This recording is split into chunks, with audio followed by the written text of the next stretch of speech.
जोहार, जय मूल निवासी। मैं आकर्ष और आप देख रहे हैं एमएन टीवी। सुप्रीम कोर्ट ने मंगलवार को उस याचिका को खारिज कर दिया जिसके तहत यह मांग की गई थी कि पीएम केयर फंड में प्राप्त राशि को एनडीआरएफ यानी नेशनल डिजास्टर रिस्पांस फंड में ट्रांसफर किया जाए। इसके अलावा कोर्ट ने यह भी कहा कोविड-19 के लिए एक नई राष्ट्रीय आपदा राहत योजना बनाने की जरूरत नहीं है और कोरोना वायरस से संबंध में आपदा प्रबंधन अधिनियम के तहत जारी किए गए राहत प्रावधान पर्याप्त हैं। पीठ ने यह भी स्पष्ट किया कि केंद्र को पूर्ण आजादी है कि अगर वे चाहते हैं तो पीएम केयर फंड की राशि एनडीआरएफ में ट्रांसफर नहीं कर सकते हैं।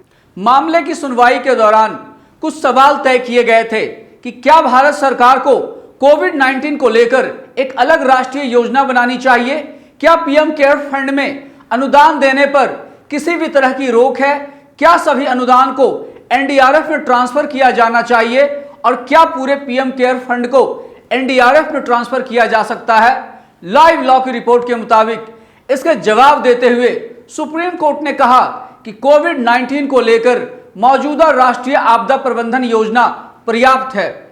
इसके अलावा कोर्ट ने कहा कि सरकार की एनडीआरएफ में पर्याप्त राशि का इस्तेमाल कर सकती है। न्यायालय ने कहा पीएम केयर फंड में अनुदान से किसी भी संस्थान पर रोक नहीं लगाई जा सकती। सबसे महत्वपूर्ण, कोर्ट ने कहा कि पीएम केयर फंड में प्राप्त राशि को एनडीआरएफ में ट्रांसफर करने की जरूरत नहीं है। यह एक चैरिटेबल ट्रस्ट नहीं है। बता दें कि 27 जुलाई को justice Ashok Bhushan, justice R Subhash Reddy और जस्टिस एमआर शाह ने मामले में फैसला सुरक्षित रख लिया था कि पीएम केयर्स फंड को एनडीआरएफ में ट्रांसफर किया जाएगा या नहीं। यह याचिका centre for public interest litigation द्वारा दायर की गई थी और इसकी पैरवी वरिष्ठ वकील प्रशांत भूषण कर रहे थे। पीएम केयर्स फंड के विरोध की एक प्रमुख वजह यह है कि सरकार इससे जुड़ी बहुत आधारभूत जानकारियां, जैसे इसमें कितनी राशि प्राप्त हुई, इस राशि को कहां कहां खर्च किया गया तक भी मुहैया नहीं करा रही है। लंबे समय के बाद पीएम केयर्स ने यह जानकारी दी कि इस फंड को बनने के 5 दिनों के भीतर यानी 27 मार्च से 31 मार्च 2020 के बीच कुल 3076.62 करोड़ रुपए का डोनेशन प्राप्त हुआ। इसमें से करीब 40 लाख रुपए विदेशी चंदा है।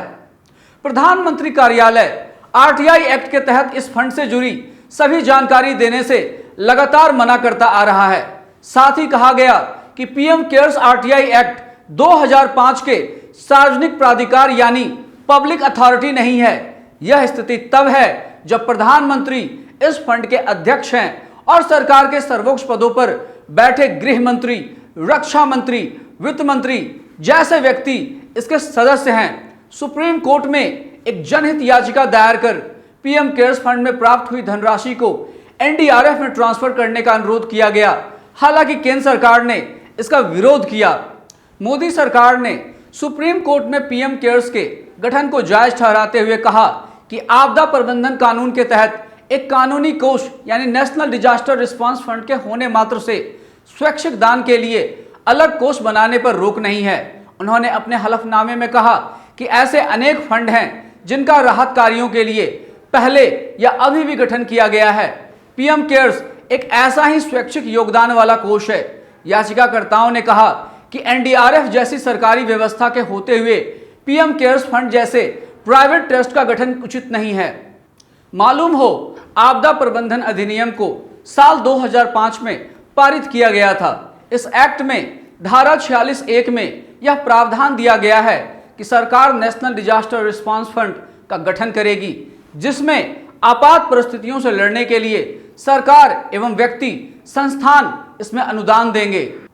पीएम केयर्स फंड के विपरीत एनडीआरएफ को संसद से पारित किए गए कानून के तहत बनाया गया है, इसलिए इस पर आरटीआई एक्ट लागू है और यह एक पब्लिक अथॉरिटी है। इसके अलावा इसमें प्राप्त हुई राशि एवं खर्च की ऑडिटिंग कैग द्वारा की जाती है। केंद्रीय गृह मंत्रालय ने हाल ही में एनडीआरएफ में व्यक्तियों एवं संस्थानों द्वारा भी अनुदान देने की प्रक्रिया को मंजूरी दी है, लेकिन सरकार द्वारा इसका प्रचार प्रसार न किए जाने के कारण लोगों को इसके बारे में पता नहीं चल पा रहा है। वहीं पीएम केयर्स फंड का प्रधानमंत्री कैबिनेट से लेकर भाजपा के नेता एवं इससे संबंधित संगठनों द्वारा खूब प्रचार किया जा रहा है।